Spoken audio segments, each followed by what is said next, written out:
Hello বন্ধুরা, আপনারা দেখতে পাচ্ছেন একটি পেঁপে গাছ এবং ছোট্ট একটি পেঁপে গাছ। পেঁপে গাছের মধ্যে মোটামুটি 3-4টা পেঁপে আসছে।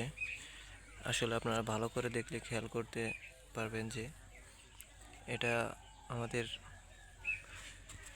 একটা পুরুষ গাছ।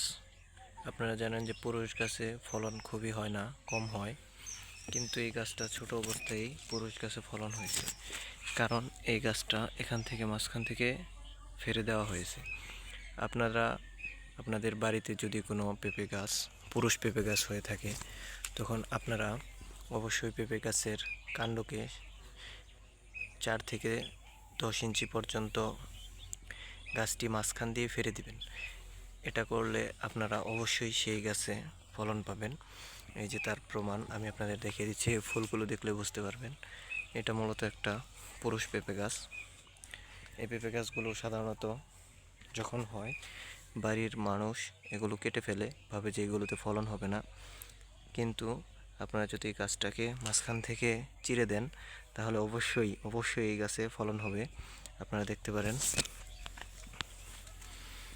এই যে জায়গায় পেঁপে আছে, এটা যত বড় হবে ইনশাল্লাহ তত ফলন আসবে।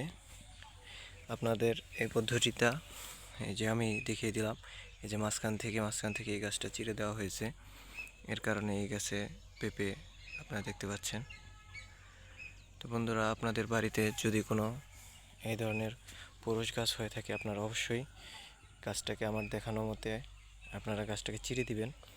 এতে করে হয় কি, আপনার নতুন করে আর বীজ বোনা লাগে না, ফলে আপনার সময় বেঁচে যায়। যেহেতু একটা গাছ বড় হতে, ফল দিতে দীর্ঘদিন সময় লাগে, তারপরে যদি ওইটা পুরুষ গাছ হয়ে আবার ওইটা কেটে আবার একটা স্ত্রী গাছ লাগাতে চান, তাহলে অনেক সময়ের ব্যাপার, আপনার সময় নষ্ট এবং সিজন চলে যাবে, আপনার লস হয়ে যাবে। এর কারণে আপনারা আপনাদের পুরুষ গাছকে অবশ্যই এইভাবে মাঝখান থেকে চিরে দিবেন। এতে করে আপনারা ভালো পরিমাণ ফলন পাবেন। আশা করি আপনারা ভিডিওটি বুঝতে পারছেন, এবং এই ধরনের কৃষি রিলেটেড ভিডিও আপনারা যদি আরও চান, অবশ্যই আমার চ্যানেলটিকে সাবস্ক্রাইব করে রাখবেন এবং আপনাদের যে কোনো মতামত কমেন্টে জানাবেন।